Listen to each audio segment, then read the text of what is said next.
Поздрав до вас, почитувани гледачи. Вие сте со уште едно издание на емисијата од Наш агол. Јас сум Лиљана Ѓурѓева. Монетарците беа и заминаа од Република Македонија вообичаено со завршна изјава и со проектиран раст од 3,2%. При тоа мисијата на Меѓународниот монетарен фонд ја потврди макроекономската стабилност на Македонија. Каде се движи македонската економија и каква е незината зависност од случувањата во соседството и воопшто во обединетиот европски пазар? Одговорите во емисијава од Наш агол ги очекувам од мојот гостин, кој колешката Јана Ѓалева ви го представува на следниот начин.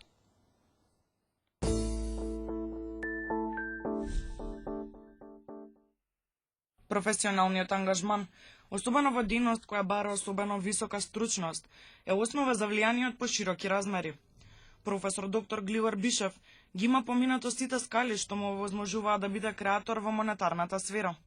Во делот на теоријата, односно науката и образованието, пренесува знаење на цели генерации економисти, а во делот на банкарското работење, со прецизно чувство влијае на воведување нови производи, претходно неприменувани на нашиот пазар. Бишев е роден во Скопје на 5 април 1958 година. Во 1980 година завршил економски факултет во Скопје, каде што во 1982 на истиот ги завршува и постдипломските студии во насоката монетарно-кредитна теорија и политика. Во 1985 го одбранил магистерскиот труд Понудата на пари во современата монетарна теорија. Во 1991 докторирал на темата Понудата и побарувачката на пари, случајот на Југославија. Своето образование го доусовршува во Лондонската школа за економија и политички науки во 1995, додека специјализацијата ја имал во 1997 година на Виенскиот институт за споредбени економски студии. Бишев е еден од креаторите на новата македонска валута и иницијатор и поддржувач на некои од клучните реформи во Македонија. Во моментов е генерален директор на Шпаркаса банка АД Скопје, но и вонреден професор на економскиот факултет во Прилеп и професор на постдипломските студии на економскиот факултет во Скопје. Пред да стане прв човек во Стопанска, Бишев во периодот од 1997 до 2000 година бил заменик гувернер на Народната банка, претходно бил и вице-гувернер. Бишев има објавено 2 книги, 207 статии, дискусии и истражувачки студии во професионални и научни магазини во Македонија, Австрија, Бугарија и Словенија. Исто така учествувал на симпозиуми во земјата и во странство. Ако на ова го додадам и ангажманот на господин Бишев во Сдруженијето за банкарство во Стопанската комора на Македонија, тогаш кажав само мал дел од пребогатата биографија. Токму затоа професор доктор Гливор Бишев е гостин во ова најново издание на Од Наш агол.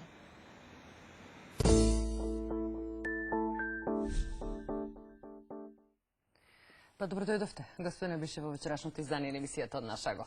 Добро вечер. Еве, воглавно во најавата кажавме што е она за кој што би сакала вечерва да поразговараме. Монетарците го кажа својот збор со нивна проценка за раст на економијата од 3,2%, што е пониско од предвидените 4%, а потоа ревидирани од страна на владата. Колку е се тоа реално, ако се има предвид актуелните состојби кај нашиот јужен сосед и се разбира ситуацијата што во моментов се случува во еврозоната? Па ја би кажал, моментално за Република Македонија као од економски аспект постојат 3 предизвици. Значи, првиот предизвик е случувањата што се случуваат во Грција, независно од тоа што Грција не е наш најголем трговски партнер, туку тоа е Германија и останатите земји од еврозоната, сепак ради близината и поврзаноста на економиите не само со размената, туку и со оној, да кажем, еден вид туристички дел и казината во Гевгелија, значи исто така финансиската стабилност, тоа има одредено влијание врз Република Македонија. Вториот сегмент е обновата на економскиот раст на нашите најважни трговски партнери, а тоа е Германија, Австрија и јадрото на еврозоната, што е позитивно, а исто така и подобрувањето на економската состојба во нашето непосредно окружување, значи и Србија, Хрватска. И третиот предизвик за Македонија се нашите внатрешни состојби, а пред се исто така и ова емигрантите и бегалците што поминуваат низ Република Македонија, тоа сигурно ќе има буџетски импликации, значи од аспект на трошци за нивно обезбедување и сите тие три фактори, доколку убаво и ефикасно се управуваат, би требало да испоручуваат и понатаму економска стабилност во Република Македонија. Дали растот ќе биде малку повисок или понизок, мислам дека во овој период не треба да биде приоритет на економските политики, дали растот ќе биде 3 или 5% или 2%. Оно што мислам дека треба да биде во фокусот на економските политики, да ја зачуваме стабилноста, да го одржуваме потенцијалот за раст, а дали ќе испадне и 2,5%, би требало да бидеме задоволни. Значи, на почетокот споменавме дека монетарците нели ја кажаа глобалната оценка, но зашто очекувам ваше мислење, се разбира, околу финансискиот сектор останува здрав. Банките, вклучувајќи ги двете грчки банки во земјава, имаат висока ликвидност и се обезбедени со домашни депозити. Предпазливоста на монетарната власт и веќе воведените мерки се разбира дека треба да бидат гаранции за евентуални несакани ефекти. Па добро, кога имате одредена финанска нестабилност во окружението, значи нормално е да предпоставувате дека тоа на одреден начин ќе стигне и до Република Македонија. И ако се подсетиме оно што се случи 2008 година со меѓународната финансиска криза, значи видовме дека пазарите се интегрирани, тие таласи се ширија, меѓутоа затоа што Република Македонија немаше инвестирано средства на меѓународните финансиски пазари, значи тој бран не ја заприска Република Македонија. Во случајот на сегашниот случај со финансиската стабилност, односно нестабилност во Грција, може да се очекува дека овие канали во овој случај ќе бидат посилни на поврзаноста на финансискиот сектор на Република Македонија со финансискиот сектор во Република Грција и не само со Република Грција, туку и со регионите каде што исто така кои што се директно инволвирани во еврозоната. Еврозоната, тоа што се чини дека голем дел од експертите нели се уште имаат прашалници како понатаму нели ќе се одвива иднината. И значи она што е различно за 2008 година, значи тие канали на трансмисија не достигнуваат до нас затоа што македонските банки нема инвестирано средства на тие пазари. Она што е значи што треба да се процени здравоста на банкарскиот систем и евентуално ако го споредам со медицината ширење на грип, дали нормален здрав човек може да го преживе. Да. И значи имајќи го во предвид проценките и податоците што постојат за финансискиот сектор, значи тоа не би требало да представува нешто што македонскиот банкарски сектор не би можело да го така да кажам да го издржи. Значи тоа не би ја нарушила стабилноста на македонскиот сектор во целина. Да.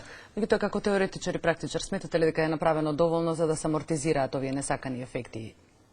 Па тоа нема да зависи само од нас, туку ќе зависи како целиот регион во целина ќе успее да се справи со тоа, затоа што значи тоа не се однесува само за Република Македонија, тоа се однесува во сите земји кои што имаат позначителни економски и финански релации со Грција и тука ја очекувам дека ќе има најверојатно и меѓународна поддршка и бидејќи се објави дека Република Грција со меѓународните кредитори и Европската унија постигнува нов договор, значи би требало сето тоа да биде менаџирано, да биде под контрола и од тој аспект да се зачува финансиската стабилност не само на Република Македонија, туку на регионот. Значи станува збори за финансиската стабилност во Бугарија, во Република Македонија, во Србија, делумно во Романија. И од тој аспект, значи тоа ќе биде и регионален пристап, а исто така и пристап на нашите носители на економските политики само за Република Македонија. Да. И споменав прашалниците, поточно непознатото. Постои ли се уште опасност од нарушување на еврозоната и зашто толку многу прашалници имаше во изминатиот период?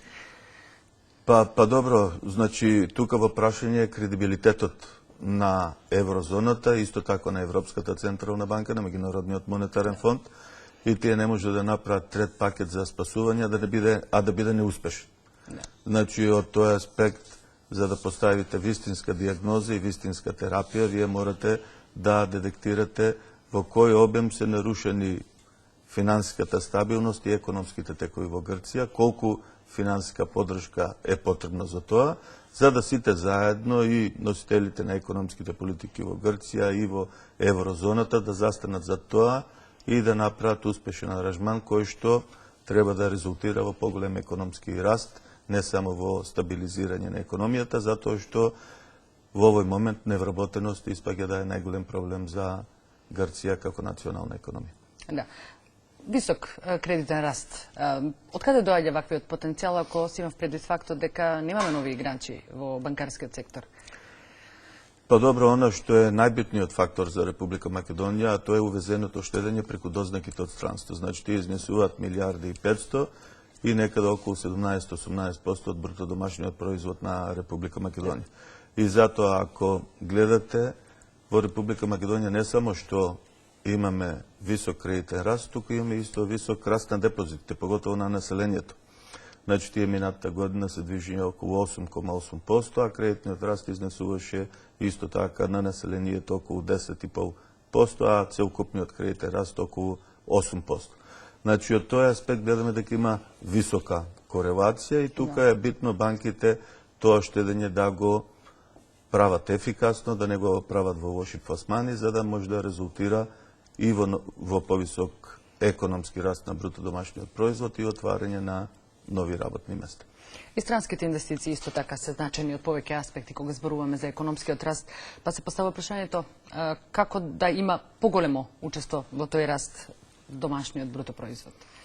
Па добро, странските директни инвестиции во суштина тие може да инвестираат во било која земјина точка и нив ги интересира стабилноста и профитабилноста на проектот и на земјата во целина. Значи, на профитабилноста и стабилноста на проектот може да влијаат само економските субјекти, меѓутоа на стабилноста на целокупната макроекономска стабилност и политичка стабилност, покрај економските субјекти влијаат и носителите на економските политики. И затоа тука е потребна една заедничка, како да кажем, конзистентна долгорочно однесување и политика, за да Македонија се перцепира као земја каде што институциите функционираат, каде што инвестираните средства може да се оплодат и во секој момент да бидат расположив за инвеститорот. И значи од тој аспект гледано и во најтешкиот период, во периодот на кризата, рейтингот на Република Македонија, меѓународните рейтинг агенции го одржува на непроменето високо ниво. И да се надеваме дека така ќе биде и во иднина. Да. Што е тоа што го прави посебен високиот кредитен раст, бидејќи неспорно е дека секогаш има побарувачка на средства, но се чини како и недоволна или несоодветно реагирање на банкарскиот сектор? Мислам дека во овој период, поготово последните 5 години, има поголема понуда од побарувачка за кредити. И затоа, ако гледате во последните 5 години, каматните стапки на кредитите перманентно опаѓаат. Значи, доколку би имала поголема побарувачка за кредити во однос на понудата, каматните стапки ќе растат. Значи, тоа е основен индикатор дека во Република Македонија нема здрави и добри проекти, кои што ќе го абсорбираат целокупното штедење, кои што банките го имаат прибрно било од домашното население, било преку дознаките од странство. И од тој аспект, значи, битно е и економските субјекти, и банките, и носителите на економските политики побрзо да ги направат структурните реформи кои треба да доведат до попрофитабилни проекти и абсорбирање на тоа штедење. Да. Колку како банкар може да направите разлика во менувањето на кодот кај македонските менаџери од аспект на прифаќањето на современите начини на менаџирање? Па мислам дека промените се огромни и ние често пати ги забораваме и не можеме да ги испознаеме. Меѓутоа, верувам, сите ќе се сетиме, до пред 10 години, кога одевме да бараме кредити, кога доаѓа, јас сите велија, имам хипотека. Денеска никој не дискутира за хипотека, тоа се смета за нормално, меѓутоа се дискутира за кешфлоу. Дали проектот што го имате дизајнирано, генерира приходи кои што треба да бидат доволни за враќање на кредитот и исто така да остане за инвеститорите во форма на профит. И тоа е голема квалитативна промена и од тој аспект, значи, банките веќе не трчат да гледаат само обезбедување, туку пред се профитабилноста и готовинските приливи и одливи на компанијата. Успеваат ли менаџерите да ги следат овие да ги следат пред се насоките кои што и вие практично како банкари им ги давате, нели, за успешна реализација на еден проект? Се чини дека интересот е заеднички. Па мислам дека тука преструктурирањето на банките и компаниите оди паралелно. Од исто така едуцираноста на менаџерите е висока. Исто така во Македонија, независно што имаме традиционален сектор кој што ги врши работите во оние традиционални сектори кај што Република Македонија со години има предности, ние сме исто сведоци на нови технологии што доаѓаат и каде што компаниите брзо растат, значи во IT секторот. Значи ние имаме компании кои што 90% од своето работење е со компании од странство, да кажеме, тоа е случајот со Сивус и многу други компании. Исто така со првата биогасна централа во Република Македонија, нешто што е хит на запад, така и нас дојде веднаш после 2-3 години. И исто така со обновливите извори на енергија во областа на фармацијата. И тоа треба да се охрабри и да биде препознатлив бренд за Република Македонија, дека како мала економија сме брзи, се преструктурираме и ги прифаќаме модните трендови во областа на економијата што се одвиваат во Европската унија. Значи ли тоа дека и вие како банкарски сектор сте подготвени да ги прифатите сите овие предизвици и да бидете практично рамноправен партнер со предприемниците во создавањето на нови вредности? Па ако гледате дека денеска скоро 75-80% од вкупната собственост на банките се во рамките на странски групации, значи по дефолт со преструктурирањето на групацијата вие ги добивате и најновите стандарди за работење во Република Македонија. И оно што треба да го направиме е да го прилагодиме тоа на спецификите на Република Македонија, бидејќи не секој пат тие стандарди што одговараат во високо развиените земји без прилагодување се применливи кај нас. Неодамна излеговте со нова понуда што не е така чест случај за комерцијалните банки кај нас. Влегуваат ли банките подлабоко во бизнис секторот, но и кај поединците? Де факто банките мора да се менуваат и оно е класичен модел за банка што сме го имале пред 20-30 години, веќе не е одржлив. И значи банките исто така ти мора да ги користат новите методи на комуникација, дигитализацијата, а исто така да станат точка на продажба за сите видови на финансиски услуги. И тоа партнерство што го објавивме со Винер осигурување треба ше да ја даде тој сигнал дека Шпарка се банка Македонија се движи во правец да на едно место клиентите на банката може да ги добијат сите финансиски производи по конкурентни цени, а да заштедат на време. И тоа ќе го правиме и во иднина. Да. Колку успешна вашата проценка на ризикот? Хипотекарната, потоа и финансиската криза во Европа има свое влијание. И се разбира и кај нас, но не е така големо што веројатно се одействува на големината на нашата економија. Меѓутоа, сепак, излегувате со нови продукти, со нови соработки. Формиравте и лизинг компанија како дел од вашата банка. Како успевате да го процените ризикот? Па добро, тоа го правиме овдека, исто така користи ги искуството од групацијата која е присутна во 14 земји и скоро во сите земји во регионот. Значи ги следиме тие движења, исто така добиваме ноу-хау, го знаеме домашниот пазар, а оно што е најбитно е да имаме искрен разговор со нашите клиенти. Значи во тој разговор да им обрнеме внимание кои се предизвиците, заедно да ги дефинираме и доколку и двете страни сме свесни за предизвиците и ризиците што стојат и сме направиле механизам да тоа успешно го управуваме, мислиме дека тоа е најдобра брана за заштита на банката од кредитниот ризик. Иначе, воспротивно, само банката да се штити без да клиентите бидат заштитени, тоа е можно на краток рок, а на долг рок исто така тие ризици ќе се пренесат врз банката. Да. Стамбената експанзија исто така придонесе за да има значајно финансирање, односно финансирање на граѓаните. Колку практично сме близко или далеко до земјите од Европската Унија кога е во прашање финансирањето на или поттик на стамбената политика?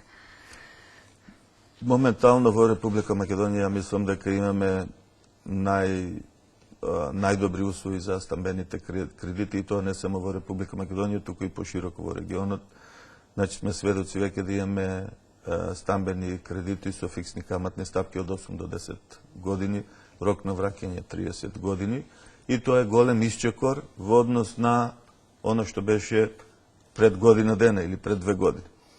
Се разбира, ако се споредиме со најнапредните пазарни економии као Германија, таму имаат производи со фиксни каматни стапки од 15 до 30 години.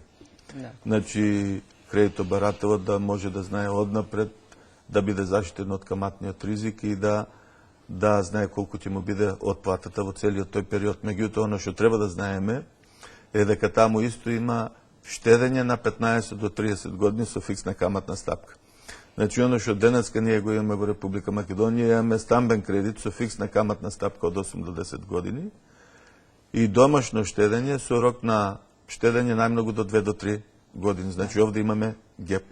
И ние кој Шпарка се Македонија тоа го премавнуваме на тој начин што увезуваме штедење од нашата матична банка со фиксна каматна стапка со рок на отплата од 8 до 10 години. Значи, колку брзо ние ќе се приближуваме кон Европска Унија и финансиските институции од Европска Унија, значи не е само на страната на кредитирањето, туку и на страната на штедењето и депозитното работење. И тоа ќе биде процес. Да. Се зголемува ли бројот на братели на стамбени кредити и на што практично се должат, имајќи предвид фактот дека имаше одредени информации во јавноста дека се поголем број на граѓани пристапуваат или поточно се одважуваат, се охрабруваат нели да пристапат кон добивање на стамбени кредити, со тоа практично да го решат институционалното прашање. Денеска да купите стан и да земете стамбен кредит е најнормална работа. И ја мислам дека економијата веќе не ја движи стамбените кредити за да го решат стамбеното прашање, туку голем број од населението во Република Македонија тоа го гледат и кои инвестиции. Да купам втор, трет стан да го издадам или за да купам стан за деца во наследство, во наследство.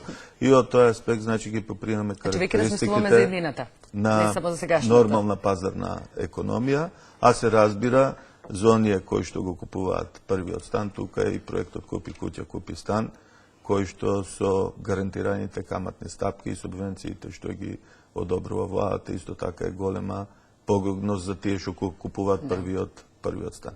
Да, како се спроведува, го споменавте, проектот Купи куќа, купи стан, кој беше и проширен или за други категории на граѓани. Како се одвива реализацијата на овој проект? Па добро, овој проект ги даде своите резултати. Она што е најбитно, станува долгорочна карактеристика на Македонија и добро е тоа да остане ко долгорочен проект. Не само генерациите кои го во тој момент биле без стан и го решиле својот проблем денеска, туку да остане за секоја една генерација која што прв пат ќе купува, која као поддршка за нивната одлука од страна на носителите на економската политика, тие што сакаат да инвестираат, да купат втори, трет стан, им стои на располагање банкарскиот сектор. Да. Меѓутоа се обидувате нели да ги намалите банкарските трошоци и се помалку стигнуваат жалби од граѓаните нели дека кога потпишуваат некаков договор дека постојат некакви ситни букви, нешто што веројатно претходно не им било кажано. Претпоставувам дека и во тој сегмент како банки се реформирате, се адаптирате нели на условите и на она што граѓаните го очекуваат. Од вас повторно како партнер. Добро, со новите технологии веќе вие договорот го имате на интернет и го гледате и истиот договор, потоа ви се дава кога треба да го потпишете. Значи, транспарентност и работењето на банките е клучна карактеристика за да постои довер.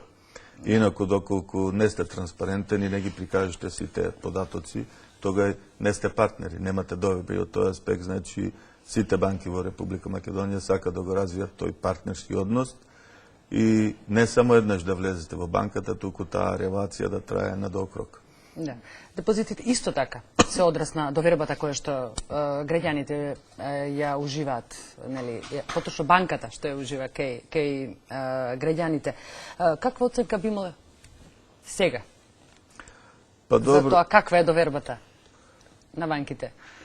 па ние довербата ја браниме на секојдневна основа, значи не е тоа нешто што е еднаш за секој пат дадено, значи во моментот вие ако ги погледнете показателите за сите банки во Република Македонија, ќе видите дека скоро сите банки се здрави. Банкарскиот систем во целина и тоа е прашање на клиентот со која банка ќе реши и ќе оцени дека не му највише му одговара од аспект на условите, стабилноста да соработува со која банка. Меѓутоа, таквото гледање да кажете само денеска гледате е статично гледање. Значи ние ко банки мораме да гледаме со години унапред за таа стабилност да ја одржиме. Бидејќи ако утре повторно не перцепираат ко стабилни и здрави партнери, ние ќе ги изгубиме.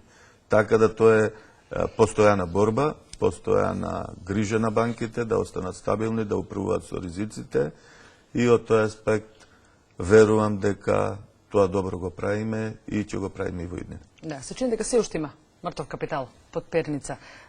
Како да ги увериме еве сите оние граѓани кои што ризикуваат, нели, своите пари, да ги чуваат дома, дека сепак најсигурно и најбезбедни им се во Па не е само банка. најсигурно и најбезбедно, туку исто така тие добиваат принос на своите да, се депозити. разбери да биде ставен во функција. А од друга страна, значи, која во иднина која ќе им затреба кредитна поддршка, значи тие ќе имат историја во банката, ќе бидат познати со банката.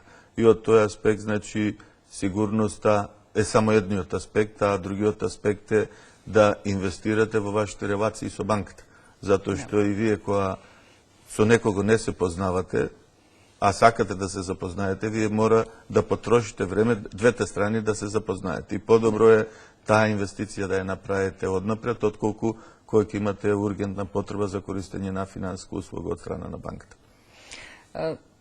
И вие како банки треба да уживате, нели, углед и доверба кај граѓаните, меѓутоа колку ние како граѓани успеваме да ја оправдаме довербата која што ни ја даваат македонските банки?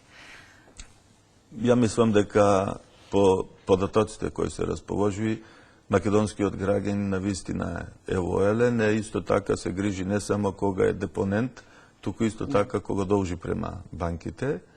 И значи ако ја мериме таа лојалност и како да кажем одговорност на македонските граѓани во враќањето на своите обврски, значи нивото на нефункционалните кредити на граѓаните се на прифатливо ниво и тоа возможува да каматните стапки за производите што ги нудат банките да се намалуваат, бидејќи банките во тој случај вградуваат помал кредитен ризик. И ако се споредиме и со сличните податоци со земјите од регионот, тука исто така Република Македонија има компаративна предност и тоа е навистина големо признање за македонските граѓани. Да. Меѓутоа, колку и како банка сте флексибилни во поглед на адаптација на условите и на потребите на вашите клиенти? Па добро, ние ко Шпарка се банка Македонија најавивме и тоа повеќе пати го објавивме дека ние за секој клиент на банката го третираме посебно, без обзир на тоа дали станува збор за предпријатие или население. Значи, порано беше нормална работа вие да направите производ за население и сите услови за секого да бидат исти. Да. Значи, ние кој Шпарка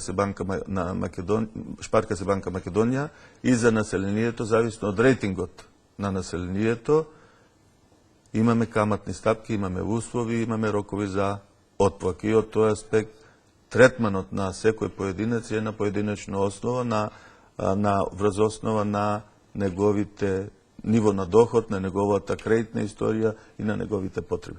Да. Имав можност во едно интервју да прочитам дека кога би инвестирал граѓанинот Глигор Бишев, 1/3 од парите би ги орочил во банка, за 1/3 би купил државни хартии од вредност и за 1/3 би купил акции на берза. Останувате ли на тоа? Да. Тоа е просто правило кое што дава резултати долгорочно. На краток рок вие малку повеќе да заработите или да изгубите, меѓутоа долгорочно тоа е најдобра комбинација.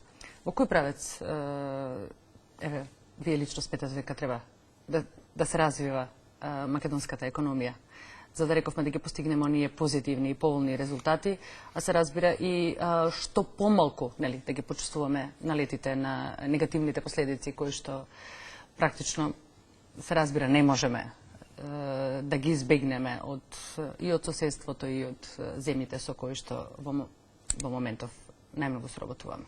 Дефинитивно мора да бидеме поефикасни и исто така да се преструктурираме во оние вештини и знаења кои што сега стануваат најглавните двигатели на економскиот раст. Значи, информатичкото општество, новите технологии, исто така заштитата на енергија, фармацеутската индустрија, значи некои дејности што од порано ги знаеме, ако се погледнеме во окружението, тие веќе исчезнуваат.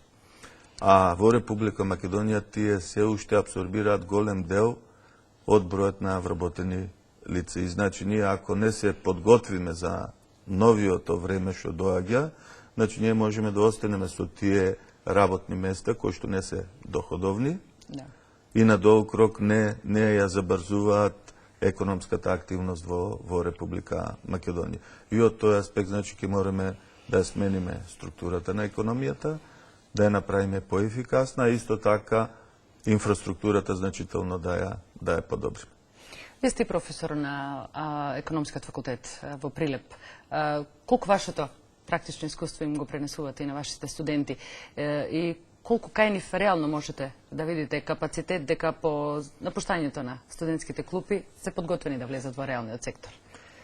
Па добро, ја тоа не можам да го оценам, тоа треба студентите да го кажат, меѓутоа во еден период пред 5-6 години самиот факултет имаше праено истражување, значи кои се резултатите и квалитетот на образованието што студентите го добиваат на економски факултет Прилеп. И во тој период се покажа дека сите вработени директори на филиалите во било која банка во Прилеп беа од економски факултет Прилеп.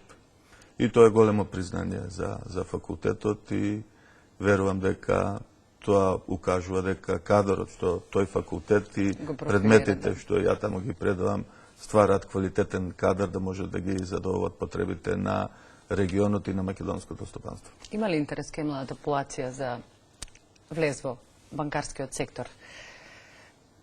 Па добро, тоа е дејност како и секоја друга и зависно од преференциите и склонностите на поединецот, тие се одлучуваат дали ќе бидат инженер, агроном, дали ќе бидат лекари, дали ќе бидат економисти, банкари или пак инвестиционо банкарство и на вистина кога младите ја бират своето образование во која насока и што ќе запишат, добро е да го изберат позивот, а не што ќе студираат.